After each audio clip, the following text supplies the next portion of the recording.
ప్రియా సహోదరి సహోదరులారా, మన ప్రభును రక్షకుని యేసుక్రీస్తు నామమున మీ అందరికీ ఉదయకాలపు శుభములు. ఈరోజు దేవుని యొక్క సందేశాన్ని విందాం. సమాధి కార్యక్రమాల అధికారి చెప్పిన మాట చాలా ప్రాముఖ్యమైన విషయం, ఇది గమనించండి. ఎఫెసీ పత్రిక 4వ అధ్యాయము 26వ వచనములో, సూర్యుడు అస్తమించే వరకు మీ కోపము నిలిచి ఉండకూడదు అని ఇక్కడ మనం చూస్తూ ఉన్నాం.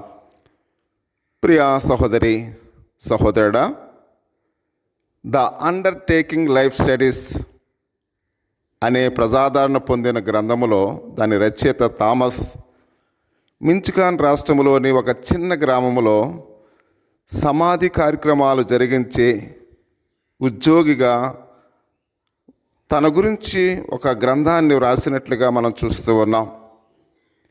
25 సంవత్సరాలు దాదాపు 5,000 మంది సమాధి కార్యక్రమాలని అతడు జరిగించినట్లుగా మనం చూస్తూ ఉన్నాం.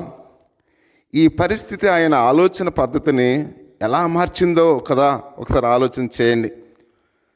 సమస్య ఏర్పడినప్పుడు మామూలు కంటే కొంచెము త్వరితముగా దాన్ని పరిష్కరించుకోవాలని తీర్మానం చేసుకున్నట్లుగా, నా ఉద్యోగం ద్వారా నేను ప్రేరేపింపబడ్డాను అని ఆయన మాట్లాడుతూ ఉన్నాడు. ఎందుకనగా ఉద్యోగ స్థలానికి ఇంటి నుండి వెళ్ళి మరలా ఇంటికి తిరిగి రాని ప్రజలను నేను చూచాను అని థామస్సు చెప్తూ ఉన్నాడు. ప్రియా సహోదరి సహోదరులారా, చూడండి, మనం ప్రయాణాలు చేస్తున్న వారిని చూస్తున్నప్పుడు వారు ఇంటి నుండి వారు ఉద్యోగాలకి లేక వేరే వేరే కార్యక్రమాలకు వేరు వేరే పనులకు వెళ్ళి చాలామంది తిరిగి రాని లోకాలకి వెళ్ళిపోతున్నట్లుగా మనం అనేక సమయాల్లో మనం చూస్తూ ఉన్నాం. ఇతడు తన మనస్సు ఇది ఎంతో కదిలించినట్లుగా తన జీవితంలో ఎలాంటి కార్యక్రమాలు చూసినప్పుడు అతడు ఎంతో వేదన చెంది ఈ బుక్లో కొన్ని విషయాలు, కొన్ని సత్యాలను రాస్తూ ఉన్నాడు. ఎన్నోసార్లు ఉదయం పూట కోపంతో విసుగుదలతో కేకలు వేస్తూ ఇంటి నుండి మనం బయటికి వెళ్ళిన సమయాలు అనేకమైనవి ఉన్నాయి. మనస్సులో కోపం పెట్టుకుని సనుగుతూ గొనుగుతూ లైట్లు ఆర్పి పడకలకు వెళ్ళిన సందర్భాలు ఎన్ని లేవు ప్రియా సహోదరి సహోదరుడా. మనకు ఎవరితోనైనా సమాధానము లేకుండా ఉంటే దానంతటా అదే సర్దుకుని పోతుందిలే, ఇప్పుడెందుకులే, అవతల వ్యక్తి మౌనంగా ఉండి కొంతకాలం బాధపడినా పర్వాలేదులే అని మనం తలంచే వారంగా ఉంటాం. కానీ ఈ విధంగా మానసికంగా నలిగిన వారితో థామస్సుకున్న వంటి సంబంధము మనం కూడా ఉంటే మన క్రియల్లో, ఆలోచనలో మార్పు రాగలదు. ప్రియా సహోదరి సహోదరుడా, సూర్యుడు అస్తమించే వరకు మీ కోపము నిలిచి ఉండకూడదని అపవాదికి చోటేయకుడి అని ఎఫెసీ పత్రిక 4వ అధ్యాయము 26, 27 వచనాల్లో బైబిలు బోధిస్తూ ఉంది. ఒకరి ఏళ్ళ ఒకడు దయ కలిగి కరుణ హృదయులై క్రీస్తునందు దేవుడు మిమ్మల్ని క్షమించిన ప్రకారము మీరును ఒకరినొకరు క్షమించుకునుడి.